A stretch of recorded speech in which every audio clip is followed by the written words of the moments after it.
The quality of your relationships is what determines the quality of your life. And the bonds and the connections that we make with other people, that we establish with them, gives us a greater sense of meaning, of happiness, of well-being than any other human experience. All of you have grown up needing both security, safety, and adventure, exploration. And if you think about how that enters into your relationships, in a couple, there is one person who is more in touch with the fear of losing the other, and one person who is more in touch with the fear of losing themselves. One person more afraid of abandonment, and one person more afraid of suffocation. Reconciling security and adventure, reconciling love and desire in one relationship has become one of the great challenges. For the past 35 years, I've been helping couples and people navigate the challenges of relationships. And until not too long ago, there was no such a thing as a couples therapist. Basically, you got together with somebody, you married, and that was it. You were stuck for life. If you didn't like it, well, you could console yourself with an early death. It was till death do us apart, not as we have it today, as till love dies. Never before has the survival of the family depended on the happiness of the couple. And this has made the couple such a central unit. Also, the unit of relationships that is probably undergoing the most changes in a very short amount of time. Never have we invested more in love, and never have we divorced or broken up more in the name of love. I imagine a world in which we can experience our relationships with a sense of vitality and aliveness and vibrancy, because I live with one perennial truth. The quality of your relationships is what determines the quality of your life. And the bonds and the connections that we make with other people, that we establish with them, gives us a greater sense of meaning, of happiness, of well-being than any other human experience. Relationships at this moment are undergoing such a massive shift. The norms are literally changing under our feet, and we have to make up the rule book as we go. You know, for a long time, our relationships were pretty simple because they were dictated by rules.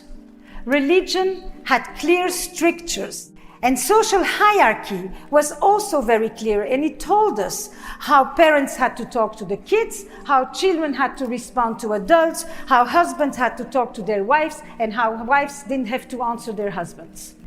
All the decisions were made for us, the big decisions. Who was going to be the breadwinner?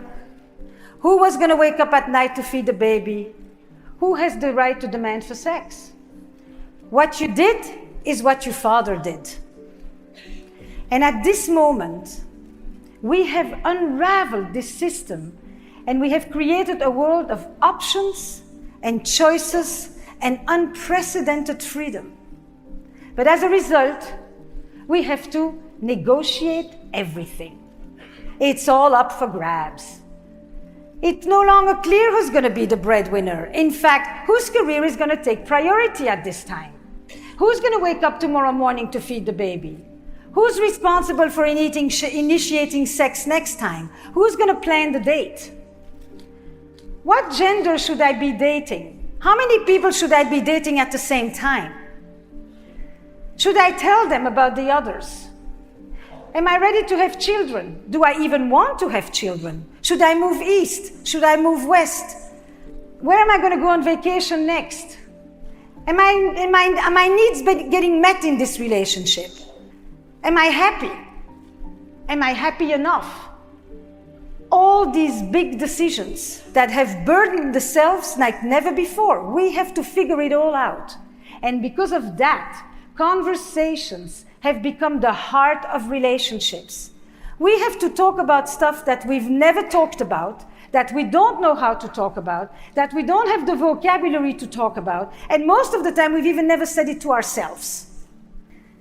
This shift from the collective life, where we had belonging, but very little freedom, to where we have a lot of freedom, but everywhere we talk about relationships today, we hear about the fact that we no longer have a deep sense of anchoring and belonging and rootedness like we used to have, and that we are facing a modern massive epidemic of loneliness, which in America today has become the #1 public health crisis, more than obesity.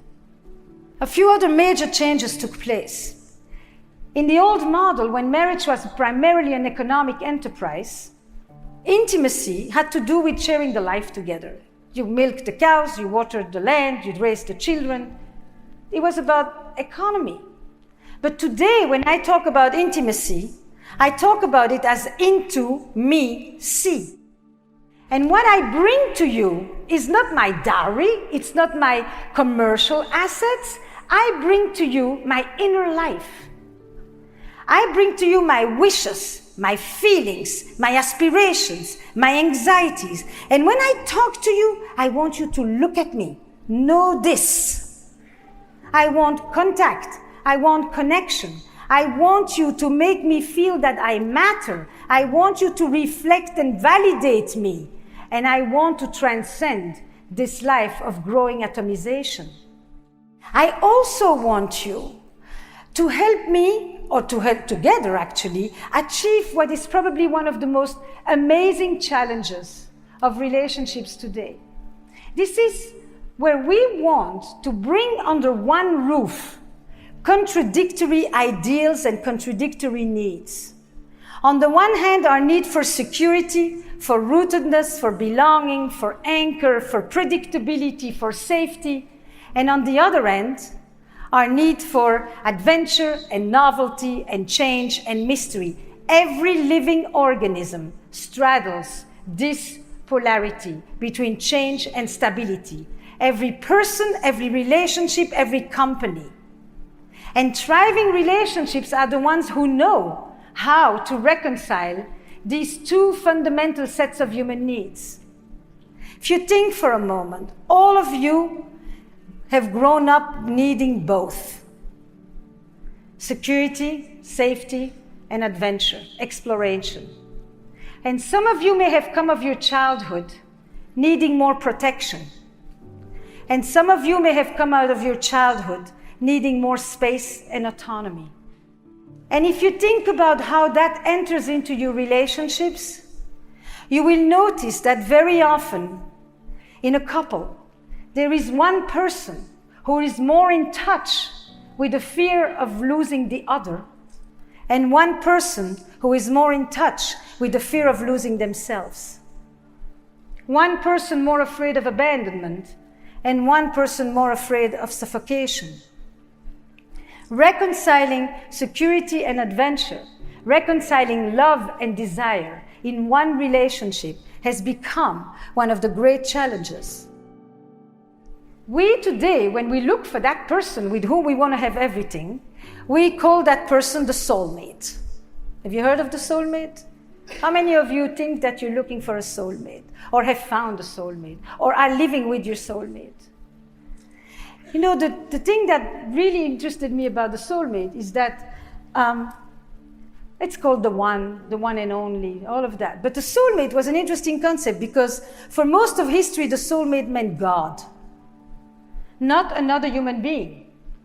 And in our secularized society in the West, we have basically taken romantic love to replace the role of religion many times. We look to our partners to give us transcendence and meaning and ecstasy and wholeness, all these things that we used to look for in the perfect world of the divine.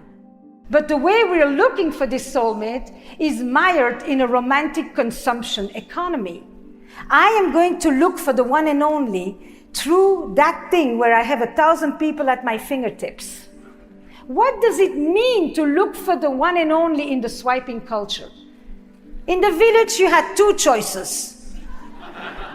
Later, you had 6 choices. Now you have 1,000 choices. Do you know what it means to me, the one? The one means that this is the one that's going to cure you of your case of FOMO. When I find you, I no longer think I could do better.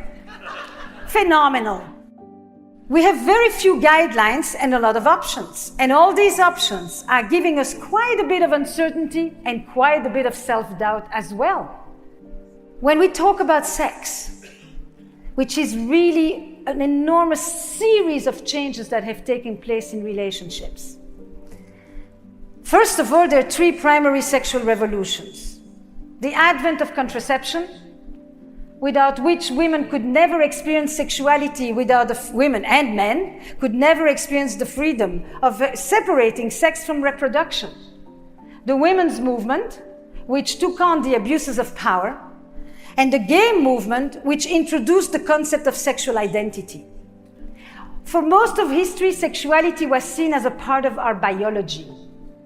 Today, we have socialized it. It is a part of who we are, of our identity, of how I see myself, of how I express myself.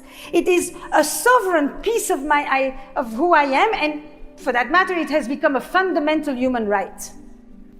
We no longer just have sex for reproduction, neither is it in long-term relationships or in relationships that are with some length. And it is no longer just a woman's marital duty. Today, sexuality, especially after 2 kids, if you have 2 or 3, which is the average Western thing, it's basically for pleasure and connection, no other motive. So it better be good. Because in order to want sex, it needs to be sex that is worth wanting. This is really a major shift, to have sexuality that is based only on my wanting, which is the definition of desire, is to own the wanting. And hopefully I want you and you want me, and it happens to be at the same time. It's a lot of conditions to fulfill.